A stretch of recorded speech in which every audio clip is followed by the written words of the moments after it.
Round of Yeah, applause. Audacity's got that. That's good. And success. I managed to not punch my microphone. Yeah. Good one. Well, I admire your restraint. That's it. That microphone it's just had it coming, you know. I'm just going to start beating it up. It's been right up in your face. It's been right up in my face. You're damn right, Amy. Everyone good? Everybody fed and watered? Yeah. Watered, yes, but not fed yet. Not fed, fair enough. Fed Maybe that'll come after this one, eh? We were just chatting off air. We're looking forward to August, aren't we, Amy? We are. Why? Because August is Shark Week. We're Is it? eloping. No, we're not. When is Shark Week? I never know. We did. Well, I think we googled this last time when we were trying to get Otto to turn into a shark again. Yeah. And I think it is. I think it is actually in August. Is it? No, we're there's quite a group of us going camping, Yes. aren't we? Well, that's the plan. I mean, you know, let's see what happens. But Exciting. Where are you going camping if it goes ahead? near you, Dom. Oh, really? Yeah, we're going to Honeyfest in Wiltshire Okay, that's interesting. at the Barge Inn. Yeah. I might come. We'll see. Yeah. We'll see. What's Honeyfest? It's a mini festival. It's run at the Barge Inn at Honey Street. I mean, they limit it to like 300 tickets total, but that includes your camping. And it's August bank holiday. It runs from the Thursday through to the Monday. Yeah, it's good fun. I've done it in the past. Yeah, it should be good. Looking forward to it. Barge Inn used to be like the Crop Circle pub. They were like renowned for because it's in like Crop Circle Central of the world. Right. Is the area it's in, and that particular pub. It's a really old. It's by a canal. It's a beautiful, beautiful area. But that pub used to have all these murals of crop circles all around the walls. They had their own micro brewery and they brewed like Area 51 beer, and you know it was. Even the pool table was a custom pool table where instead of spots, it was like you get the white dots on and what have you. It was crop circle patterns and things like that. Absolutely amazing. Then a few years ago, it got bought out and they got rid of it all, the bastards. So It's not a. It's a shame It's it's not a. lost that. It's not a Weatherspoons now, is it? it's not a Weatherspoons, So- no. But it's one of these pubs where you get the Morris dancers each year and things like that at the appropriate times, obviously. It's always an appropriate time for Morris dancing. Oh, I don't know about that, Amy. I don't know about that. Opinions vary widely on that question. It's a difficult question. I read a really interesting thing about Morris dancers the other day, that this one particular group, so it's traditional that Morris dancers would basically black up to represent the people who, when it was illegal to beg, they would cover their faces with soot to disguise themselves. It's nothing to do with sort of blacking up as we know it. It was just as a way of disguising themselves as beggars because it was illegal. And Morris dancers would do the same in recognition of that. Well, obviously, it's become a very sensitive, delicate subject. So what they started doing is painting themselves blue or green. Blue and yellow stripes, I think one particular Morris dancing group did, which I think that's a brilliant way of sort of maintaining a tradition whilst also being sensitive being sensitive to modern meanings to things. So, Yeah. I mean, essentially what I'm taking away from that, Stu, is that the Blue Man Group have branched out into Morris dancing. They say that Morris dancing. Blue Man Group are brilliant, and every year my hairline gets closer and closer to being able to apply. All I need to do is turn blue. That's it. But I won't hold my breath. Ew. Oh, Anyway. dear. Oh, I'm dear. going now. That's it. I'm done. You've ruined it for you. I tell you what, I'm not sure what I'm more ashamed of there. The pun itself, or the fact that it took me at least 5 seconds to get it. That's really puns though. They're thinkers. They are thinkers. Thinkers and stinkers. There you go. So, anyway, I need to do a little intro because I haven't done one yet. Welcome back, listeners, to Tales from the 20 Side, a Pathfinder 2nd edition Let's Play podcast. My name is Dom, and I'm your games master for this and for many other games. And I'm joined by our regular cast members of Mr. Stu Jackson. What up? Mr. Neil Kelly. Non-swearing this time. Hello. And it's much appreciated, Neil, thank you. Mr. Darren Mafucci. Hello. And Miss Amy Chislett. Hello. Hello, everybody. How are we all? Good. All feeling good? Yeah. Yeah, feeling great. All ready to be eaten by a not dragon? Well, You we'll said it see was what flying it away, is soon. didn't you?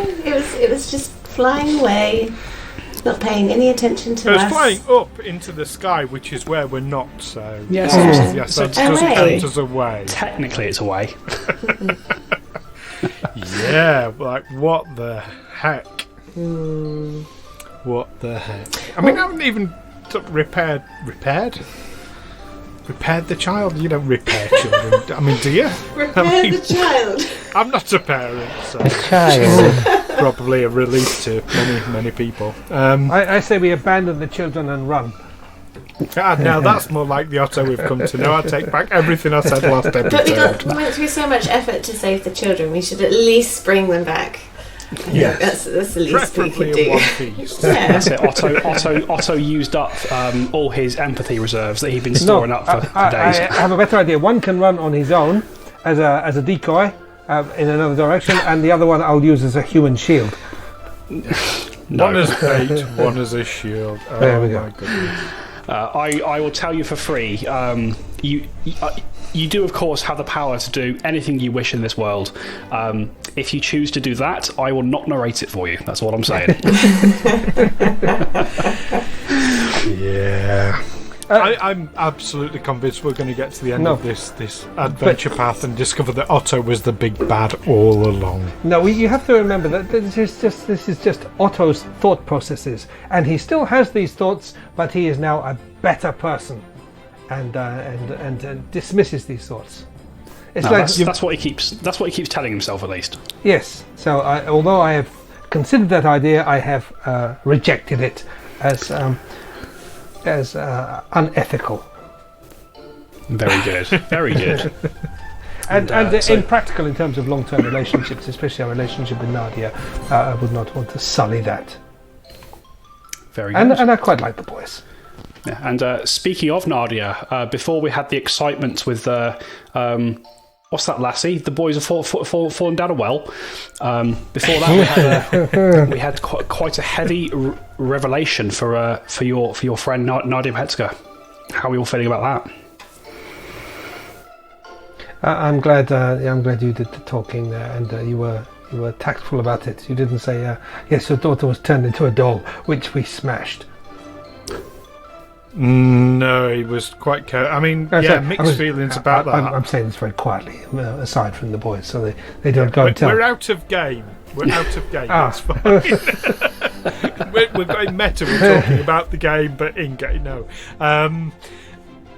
Mixed fit because I mean, obviously, it's not the sort of news you want to break at all. But then, having had the description of Thora, there was no way not to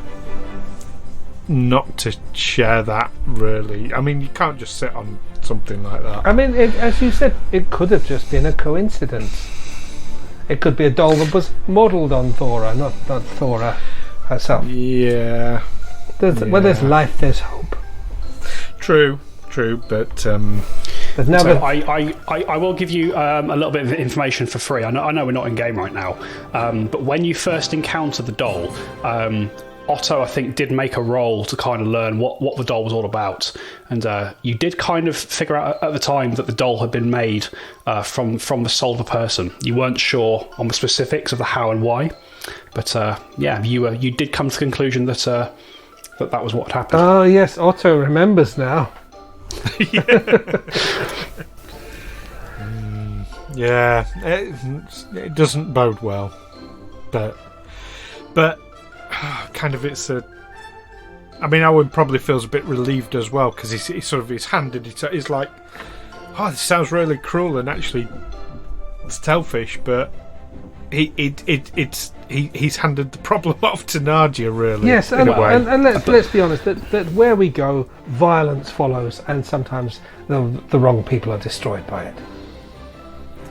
Yeah, if you exchange the word violence for Otto, I think yes, I agree. Well, I mean, as they say, a burden shared is a burden halved. So perhaps perhaps it'll all come good in the end for you, and for Nadia as well.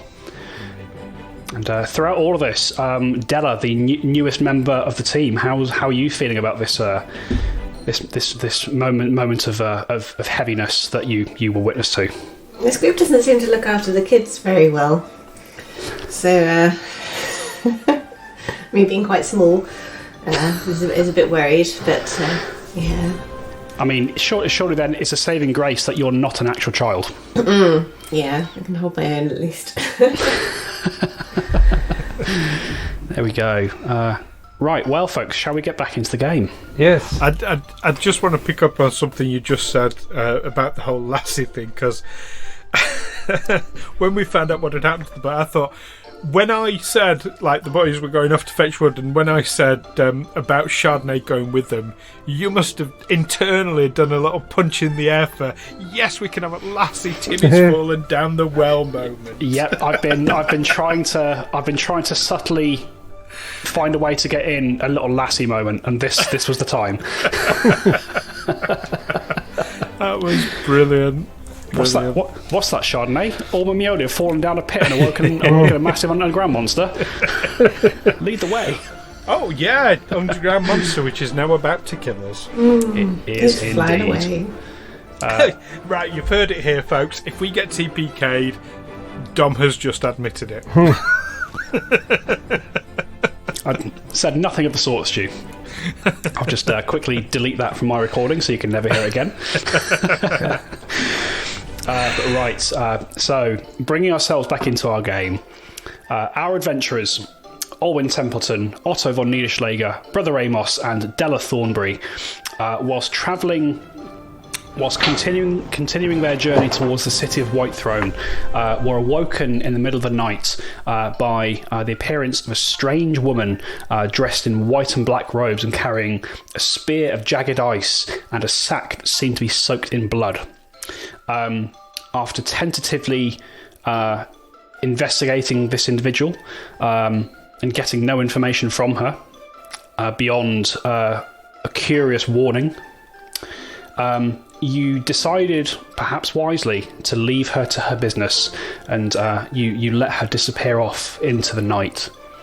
And as the next day came, you packed up your things and continued travelling, eventually coming to a point with which you were going to set another camp for the evening.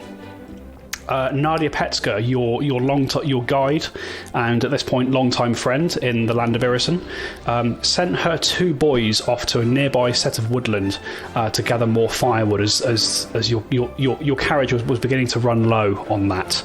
And Olwyn, having the foresight to look out for them as they did so, sent his wolf companion Chardonnay with them in order to protect them. Whilst the boys were away, Olwyn decided that this was a good time to talk to Nadia about the information that he had figured out about her daughter Thora, informing her, at least to her mind, that her daughter had been killed by the witch Nazhena Vasilievna and turned into a doll, which the party had faced some time previously. After an emotional exchange in which Nadia was told this news, seemed to have some measure of understanding it in the way that only a mother can. The group became aware that her two boys had not returned from the forest, and as you rushed to investigate, Olwyn, you saw Chardonnay rushing out of the woods towards you, without the boys. Following Chardonnay to where Chardonnay was trying to lead you, you discovered a part of the ground had collapsed, taking the two boys with it into an underground pit, and the party worked quickly to haul them out. Otto falling in himself in the process. And just as you were all beginning to haul your way out, you became aware of a growl from deeper within this underground complex that you seem to have dropped into, this cave system turned worked tunnel. And as Otto was hauled out of the pit, there was a whoosh of air as a great beast from underground unfurled its wings and shot up into the sky. And that brings us back into the game. So as Otto dives face first into the snow to get out of the pit, this winged shape shoots up into the sky above you. What would you all like to do? I think Brother Amos is just going to watch and see what it does.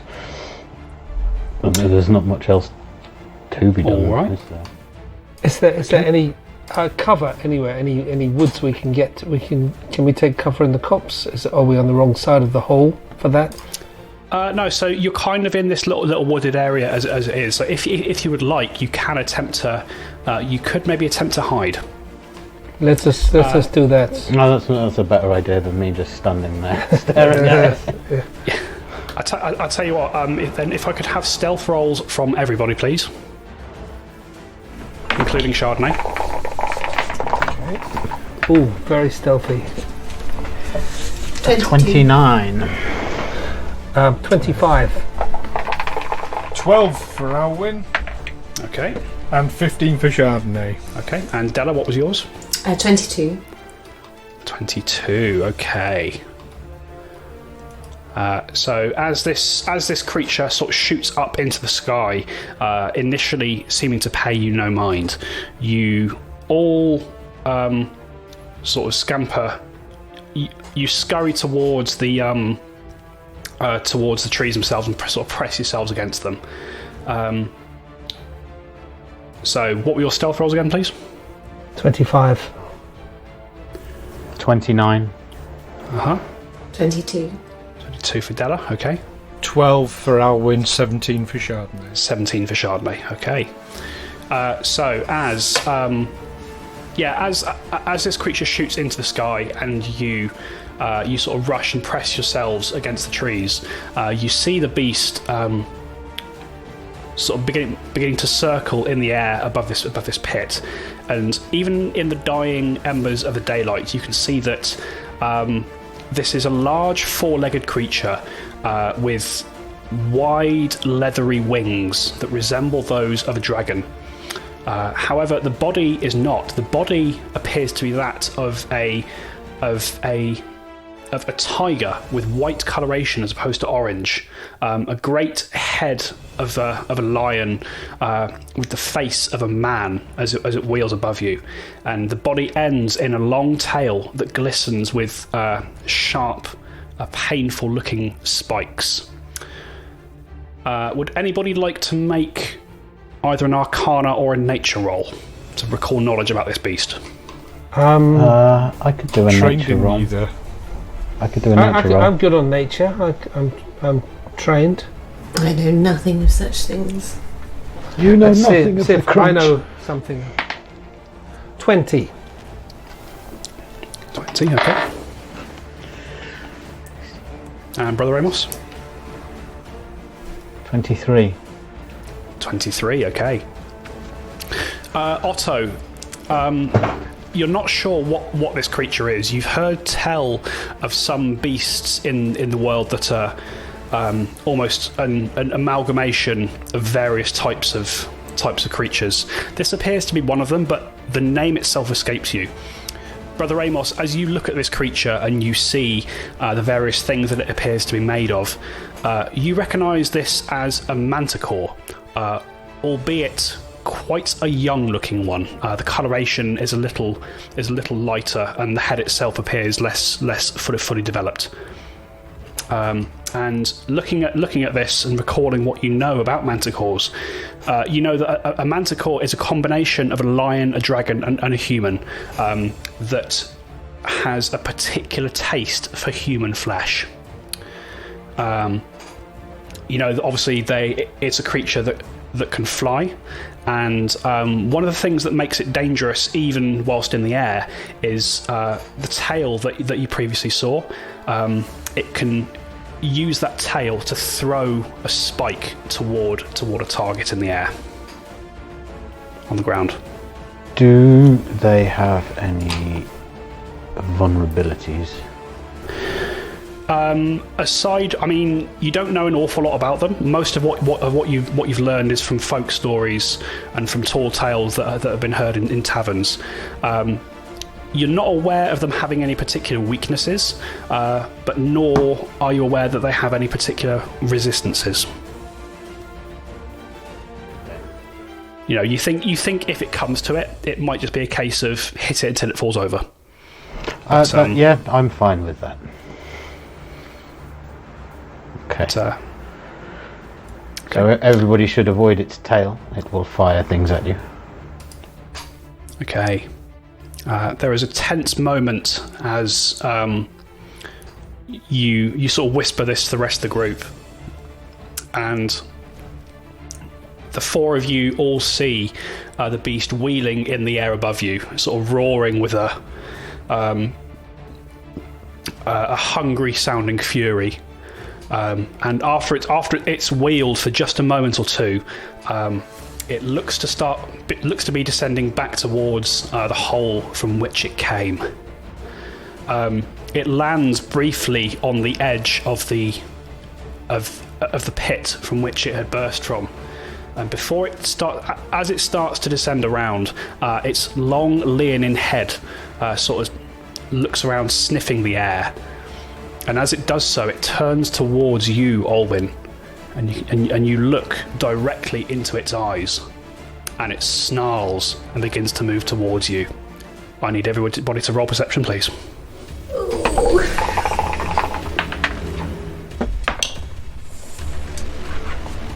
21 for Alwyn. 16 for Otto. 22 for Della. 20 for Amos. Okay, so 21 for Olwyn, 20 for Della, 22 for Otto. 16 for Otto. 16 for Otto, sorry. I'm on 22. You're 22, and it was 20 for Amos. Yeah. Lovely stuff, thank you. Roll for the Manticore. Okay. So acting first is going to be the Manticore. Rolled quite well on its initiative.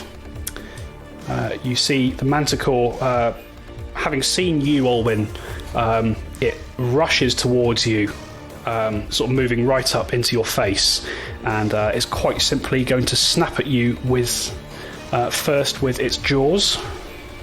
If it has the face of a man, does it also have the mouth of a man? No, as it gets closer, the face of the man is split by these. So it's got a grin that goes almost from ear to ear. Like the Joker. A bit like the Joker, yeah. And within its mouth, instead of human teeth, are these very sharp, needle-like teeth. A bit like Milena, if anyone's ever played Mortal Kombat.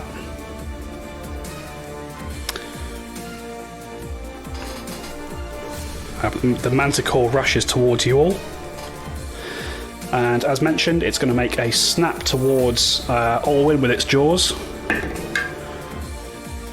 for a 18 plus 15, 34 to hit. It's a critical hit. Okay.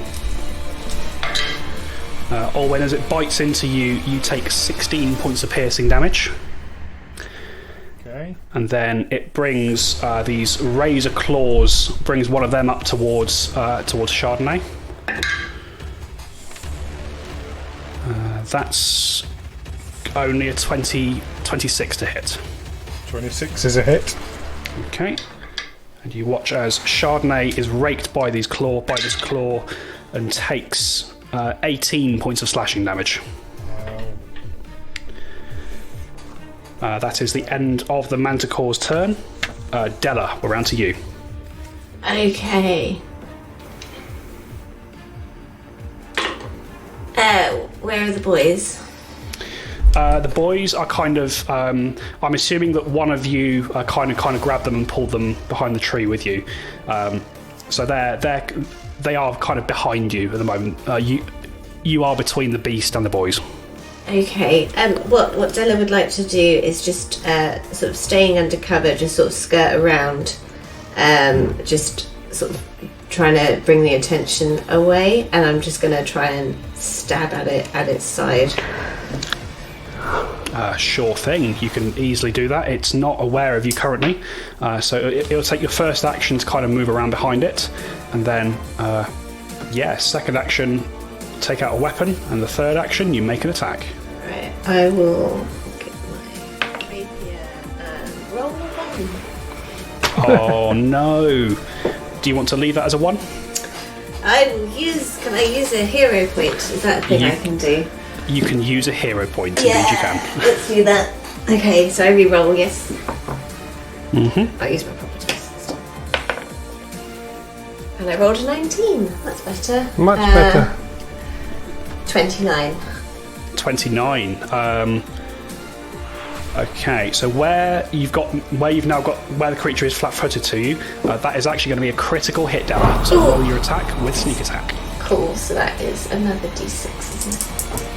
Yes. 6 total. 6 total, and then for the crit we double that. So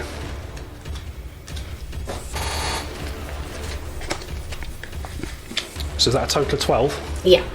Yep. So 12 points of damage there from Della. Did you roll sneak attack with that? Yes. You did. Lovely stuff. Okay, so at the end of your turn, Della, we're on to Olwyn. This beast has lunged towards you and taken a chomp out of you.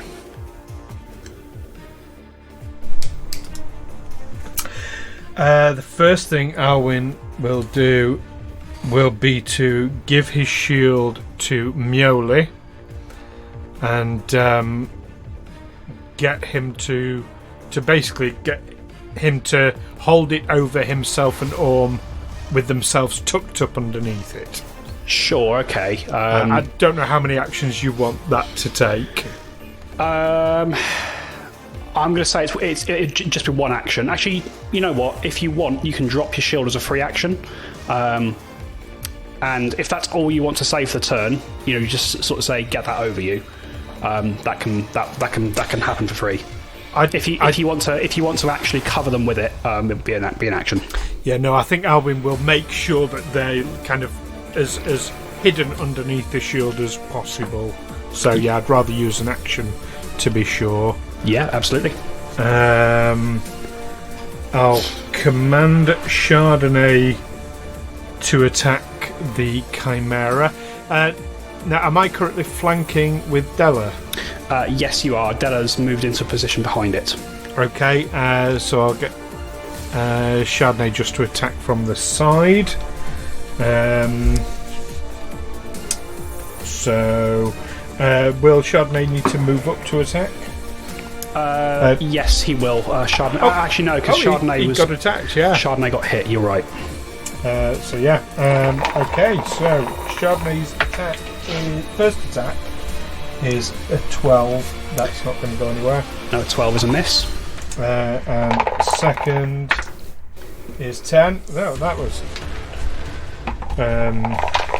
not good. And last action, Alwyn will attack with his rapier. All right.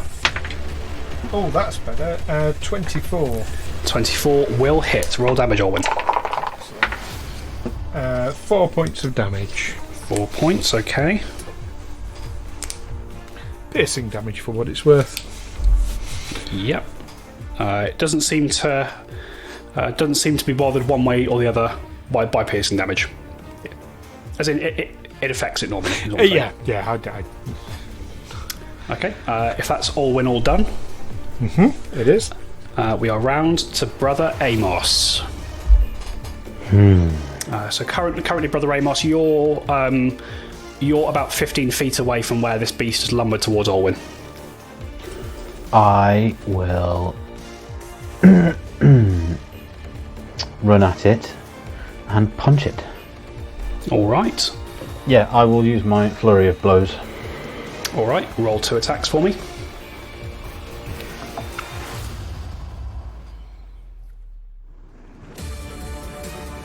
21. 21 is enough to hit. Roll damage.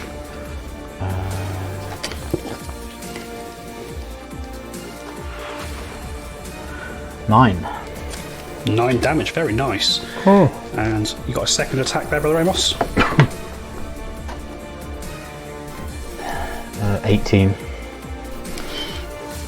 18 will miss, unfortunately.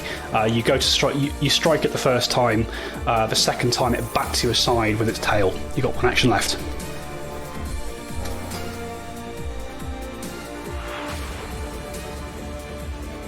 I'm gonna punch it again. All right, roll the attack. 18 again. 18 once again a miss. This time you get past its you get past its tail guarding it, and you thud into the creature, but you hit a particularly muscly part of its flank. It suffers no injury from that. That's you all done, Amos. We're round to Otto. I will cast a cantrip. I will cast Tanglefoot to stop this thing flying off, at least for the time being, or moving too much.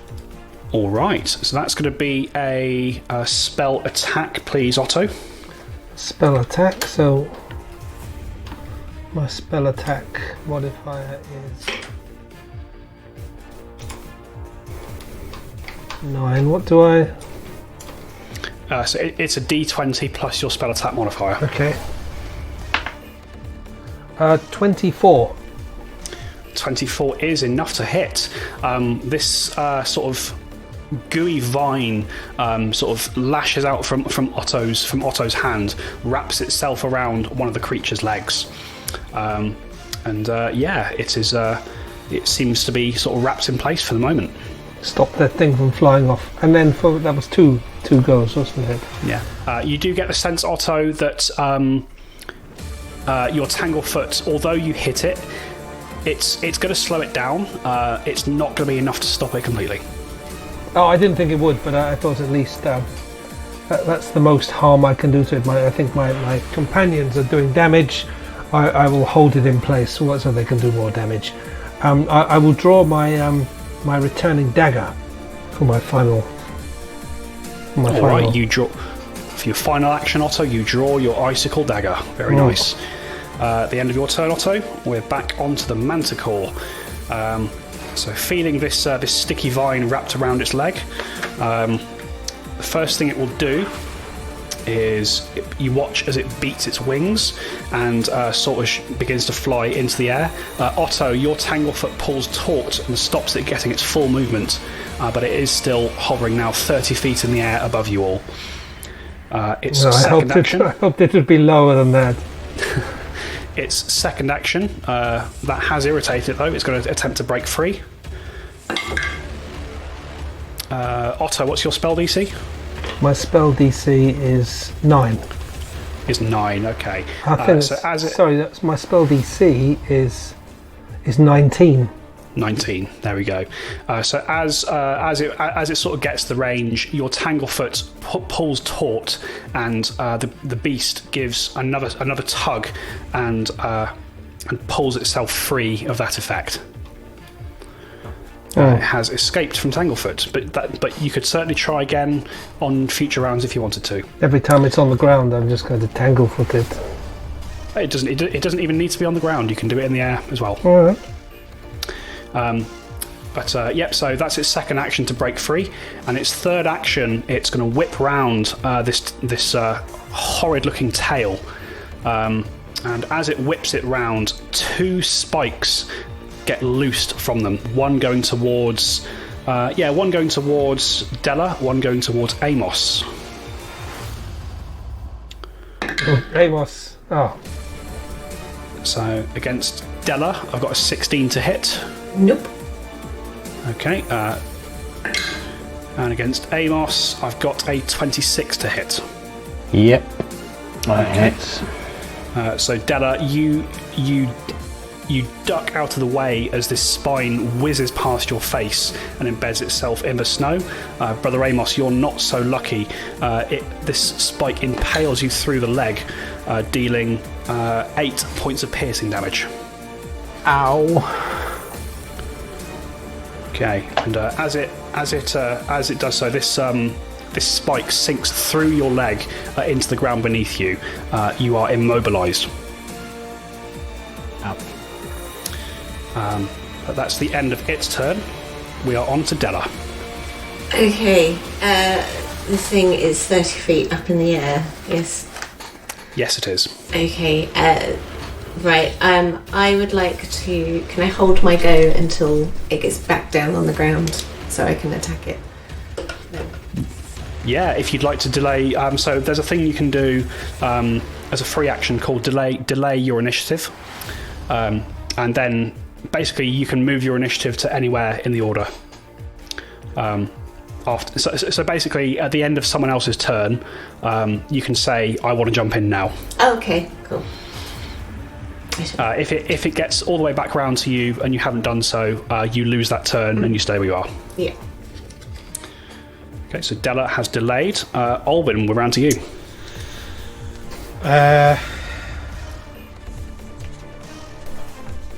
How badly injured is Brother Amos looking from this?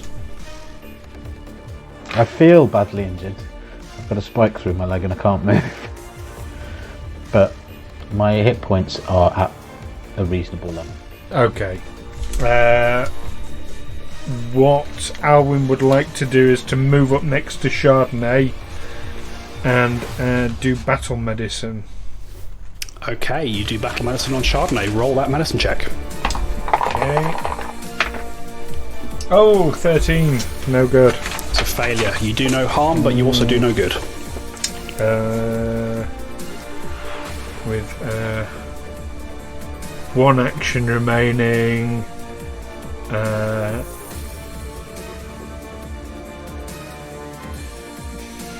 Can I command Chardonnay to ready it in action? You can. It will take... again, it's the same as you guys. It'll take 2 actions for Chardonnay to do that.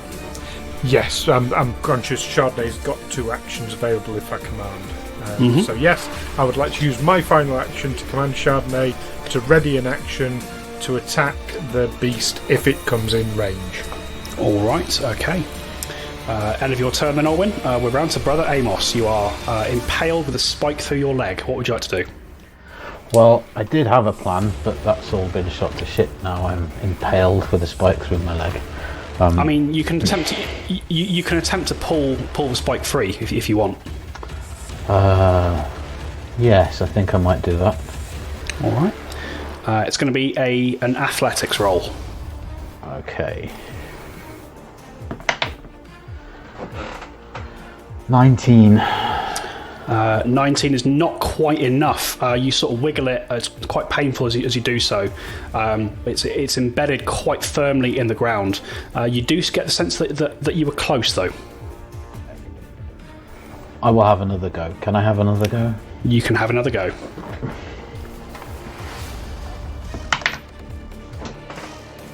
Well, that's even less than last time.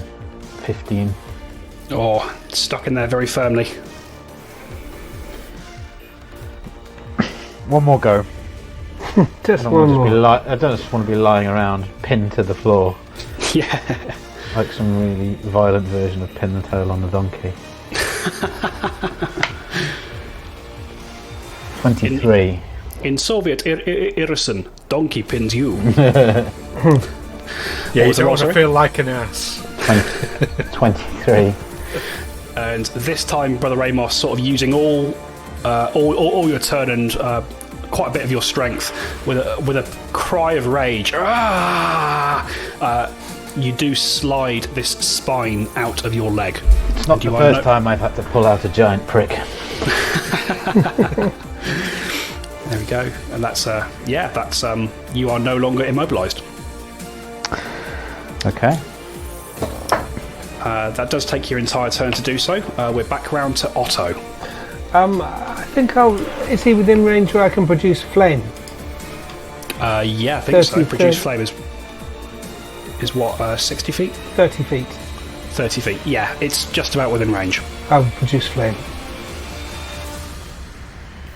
Roll that attack. It's a... Produce flame is a... Let's see.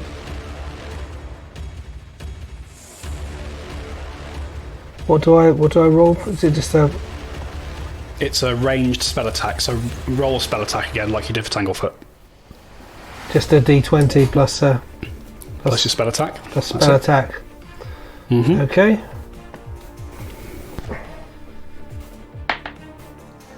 19. 19 is not enough to hit Otto. You loose this ball of fire up into the sky, and the Manticore sort of just wheels around it as the fire shoots up into the darkness, growing darkness. For my last go, I'll throw my returning dagger. All right. So this will be. I think you've got the dagger on your sheet, so it'll be the ranged attack with a minus 6 penalty. Right. -4 from multi attack and -2 from the range. Right.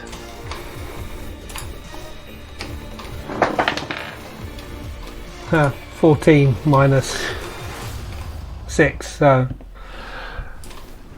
Yep. 8.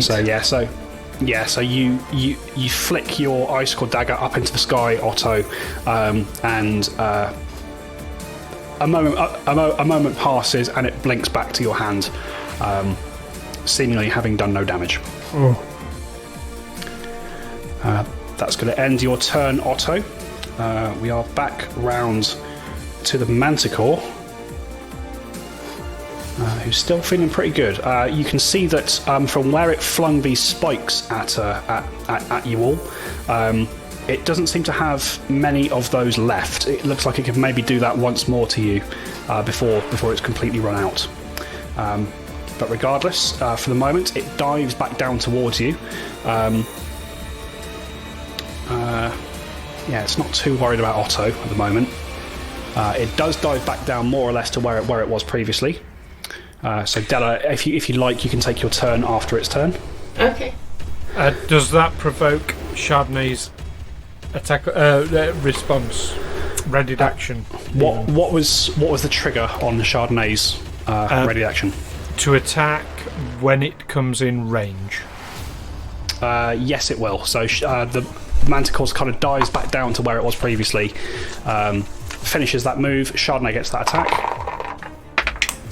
13. 13. Chardonnay snaps at it, but bats it aside. It's going to make a bite toward Della. I think that's going to be a miss with a 3 on the die.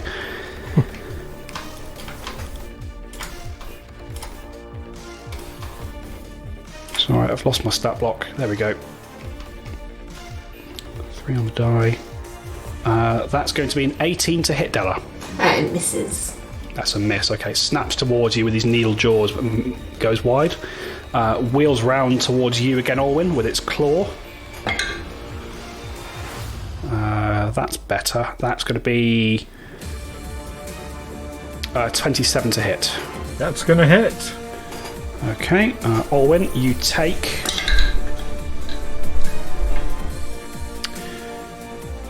4, 3, 7, 13 points of slashing damage. Okay. But that is going to end its turn. Right. So, end of its turn. Della, do you want to jump in there? Yeah, stab it.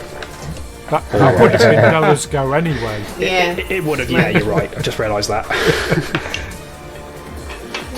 18? No, 16. 16 will miss. Okay, I'll try and...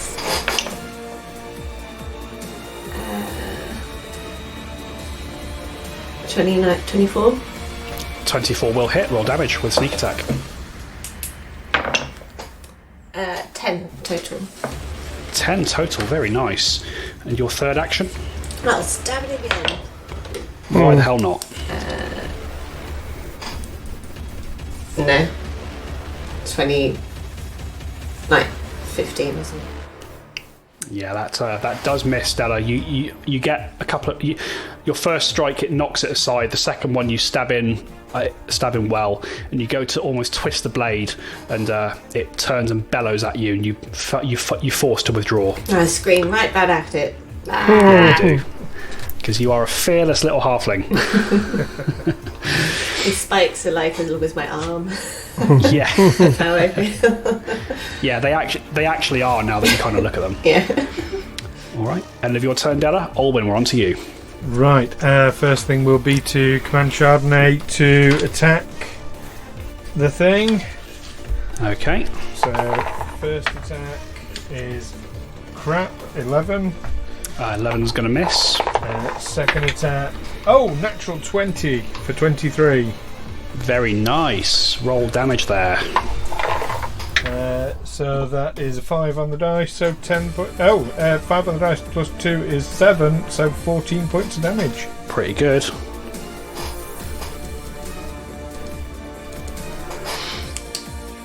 Yeah, that bite. Assuming it was a bite, that seems to get the creature's attention a little bit, and as Chardonnay withdraws, you catch just a glimmer of what might be fear in the creature's eyes. Okay. Good boy. With 2 remaining actions for Alwyn, he's going to take strikes with his rapier. Alright, roll those attacks. First one, it's pretty good, 27. 27 is a hit, not a critical. 5 points of damage. Okay. The second attack is 7. No, that's not going anywhere. Alright. Oh, with Chardonnay's natural 20, we should have had a crit card. I just realised. You should have done. Assuming Chardonnay gets crit cards. I'll give Chardonnay a crit card, why not? Yay. So it was 14 points of damage. Let's see what you get. Just in case that needs to be backpedaled. That's fine. It was Jaws, wasn't it? So piercing. Alright. So Chardonnay drew Deep Hurting. So as Chardonnay sort of dived in there, Chardonnay actually tore out what looked to be a fairly major tendon or something, and you can see the creature is moving a little slower than it was before. The Manticore is fatigued. Oh, nice. That would explain the fear in its face. It would. In its oddly human-like face. See, it all comes together. Yeah, it does. Anything else with your turn, Orwin? No, that's it for me. Okay, Brother Amos, we're round to you. The beast is on the ground. Is it facing me? Can it see me? Or is it focused on something else? Well, you get the sense that it's aware of all of you. Like none of you have been making any effort to hide. Now you've engaged it, but it's almost thrashing around in a frenzy, hitting whatever it can reach. But it doesn't seem focused on anyone in particular. I was wondering if I could stealth up to it and attempt to stab it with the spike that it flung at me from its own tail.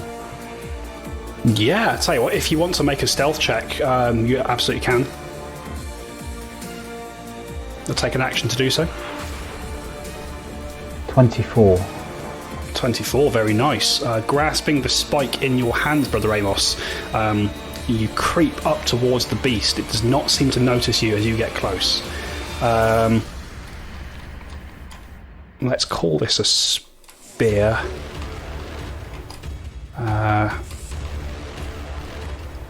Yeah, let's call this a spear. So, Brother Amos, if you would like to roll an attack for me, just roll it as you would normally roll your unarmed attack. It's flat-footed because it's not aware of you. 19. 19 will be just enough to hit. You jam the spear into it. Could you roll a d10 for me and add your strength? D10. There we go. My strength score or my modifier? Your modifier. 8. 8. Very nice. 1, 2, 3, 4, 5. So yeah, you dive in with this massive spike, Brother Amos, sort of driving it into its haunch. There's a screech of pain from the creature as it rears up. It's knocked down though. It's still up and fighting. Just about. See how it feels, you fucker. That is going to take your entire turn to do so, though. Okay. So one action to sort of stealth, one action to move, and then one action to stab. Sure. So that's the end of your turn, which brings us round to Otto. I think Otto will try Tanglefoot again, just to keep him in place. All right.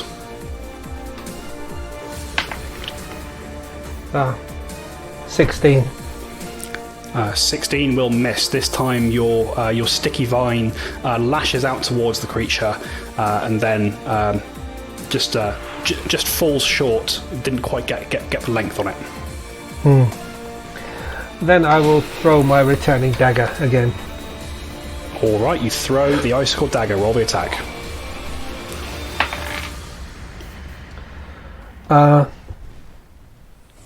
12 plus 20. 20 total. Yes. That's going to be enough to hit. Roll damage. Is it just 1d4?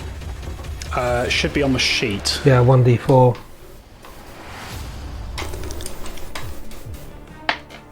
3. 3. As it's a thrown weapon, I believe you get your strength onto that as well. Okay. 3 plus 5 in total. 5 in total, okay. Bit by bit, we wear him down. You do indeed. Does my dagger come back if it sticks in something? Yes, your icicle dagger. After it's either hit or miss, it returns to your hand magically. Oh, right. Ready to go again next time round. I think that is the end of your turn. Am I correct? Absolutely. Okay. We are back round to the Manticore, sort of bleeding heavily from these injuries, sort of feeling hurt from being stabbed with its own spike in the backside. Stabbed it looks around. Yeah. It looks around at all of you once more with hate in its eyes. It beats its wings to sort of fly up into the air, whips around its tail once more, bringing spikes to bear on, once again, on Brother Amos and also on... Yeah, I think on Chardonnay as well. Chardonnay did some nasty damage last time round. I've never done him much harm. He doesn't pick on me. So spike towards Brother Amos first. That's not a great roll. That's a total of 20. Yeah, no, that's a lie. That's a lie. That's a lie. That's a total of 17. Oh, that doesn't hit. Okay, so that one slams into the ground and misses you against Chardonnay. That's a better roll. That's going to be 25. 25's a hit, but liberating step. All right. Okay. So, so it would be 5 points of damage, but I believe a liberating step negates that entirely. Yes, that's correct. No worries. So I think. Do you know what? I think that's probably going to negate Chardonnay being immobilised as well because it hasn't done any damage. Yeah. That's what I'm going to go with. So again, this blade, this spike is going directly towards Chardonnay. Looks sure to impale him to the ground. But Olwen, you flick a bit of divine magic in the way and just cause it to glance off and slam into the snow. The Manticore bellows furiously once more, and this time now dives back towards the hole from whence it came, and disappears from view. Della, we're on to you. Do you want to go after it? I don't think we do we? I don't think I do. No, I think we need to get these I kind boys of back. do. Yeah. I've I got mean, a big it's hole already in my leg, sketched. and it's made me really angry. Brother Amos, give me a wisdom roll. Wisdom. So D20 and add your wisdom modifier. He's going after it, isn't he? Oh, no, that's I a hope D10. not. D20, you said, yeah? Yes. 18. 18. Okay. As you were kind of recalling what you knew about this beast, Brother Amos, this very much looked to be a juvenile or an adolescent, and with that information, you guess that where baby is, mummy is probably not far away. Probably best to leave it alone. Yeah, let's maybe shoot these boys back to their mum. I think that's a good idea. And also, I'm bleeding quite heavily.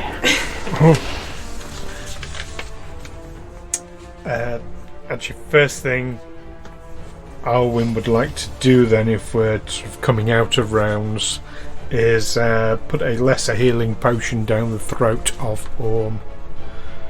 Yeah, easy enough to do. You pop that into Orm's mouth, and he comes to consciousness. Right, how are we all feeling? I could cast a healing spell. That would, now that the thing is out of range and won't benefit from it. I'm fine. Yes, if you can do a ranged healing wave thing. Yes, Yes. I will do that. I'll do a ranged healing wave thing. Yes, please. Is that the Everyone official crowd around Otto. title for the spell? Because I needed to, because I got my face smashed in. So, I just throw a d20 plus. No, there's no attack roll needed. You're casting heal, is that correct? That's right, yes. What level are you casting heal at? Level 2, I think. At level 2, big boy spell, okay. So that's going to be, I want to say it's 2d8 back to everybody. Right. Yes, 2d8 back to everybody. So if you'd like to roll 2d8 for me, Otto? Right, make sure I've got the right dice. Isn't it 2d8 plus 8? No, the plus 8 is only for the 2 action version. Ah, right, So okay. 5 plus 7 in total. 7 total. Yes. All right, Best you of. all regain 7 hit points. How is Orm looking now? Orm is looking fine. You can see he's a bit battered and bruised, and you sort of take a closer look at him. It looks like his ankle might be broken, but with the healing you've given him, plus his natural resilience as a child, they bounce, right? Yes, heal broken ankles like that. You determined that he's going to be fine, if a bit shattered and if a bit shaken and bruised.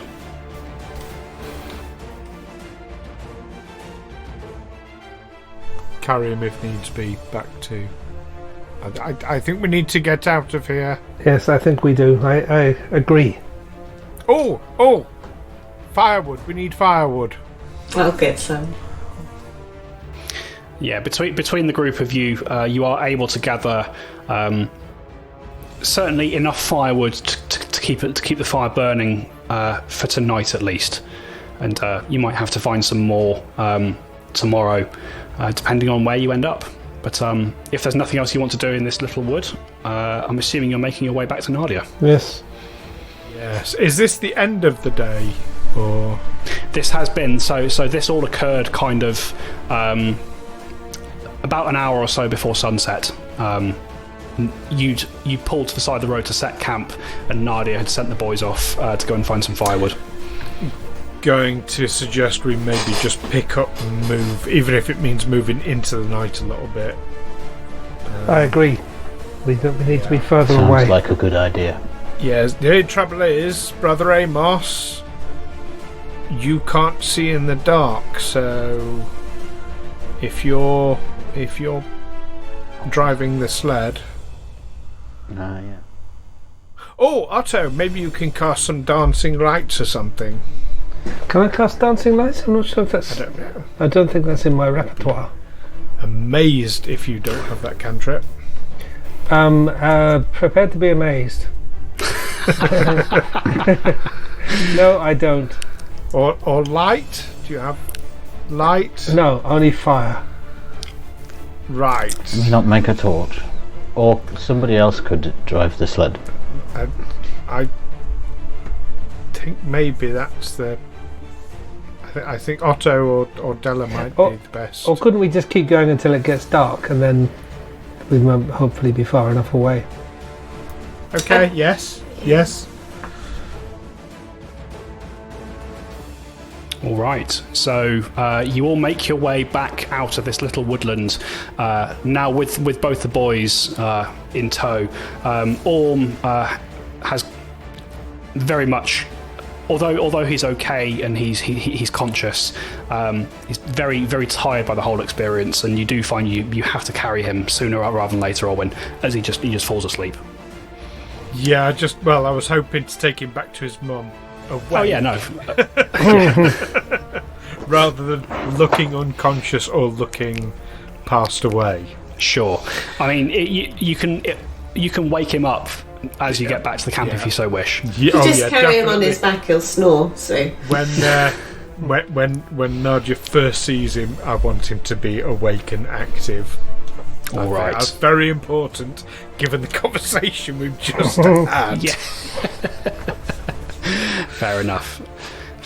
And yeah, so as you make your way back to the camp with Orm in your arms, you wake him up before you get there, and Nadia's face lights up as she sees the boys safe and well, and you having returned them safely to her. And that is where we're going to end for this episode, folks, as we are an hour into the recording. Way! Success! We survived! You saved some And not a people. dragon. It wasn't a dragon. It's not a dragon.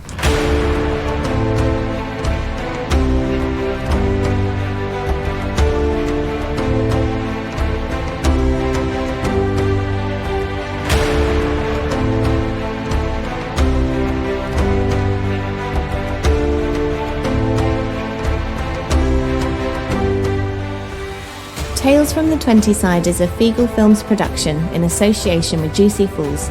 Music by hooksounds.com and editing by Stu Jackson.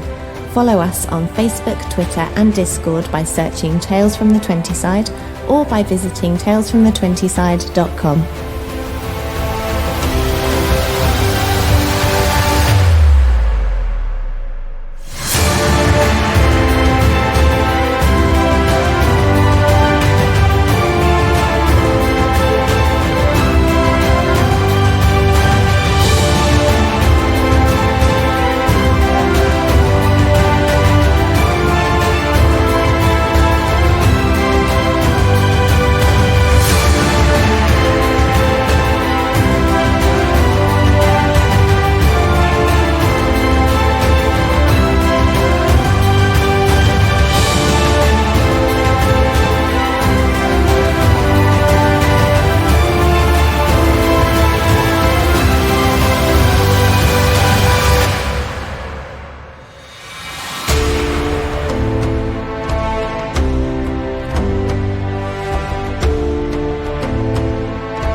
happy end to an episode for once. No cliffhanger.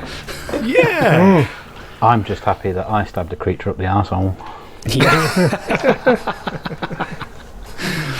and it wasn't me. That comes later. Now I've got the dialogue. Do I edit that out or leave it in?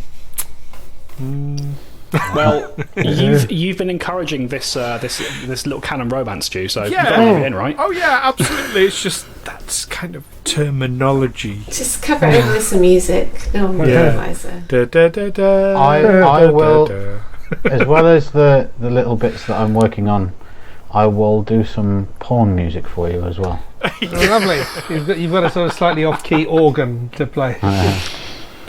What a slightly off-key organ is that? Yes. I've got Isn't that really what the good. actors have? I've got a really good wah pedal.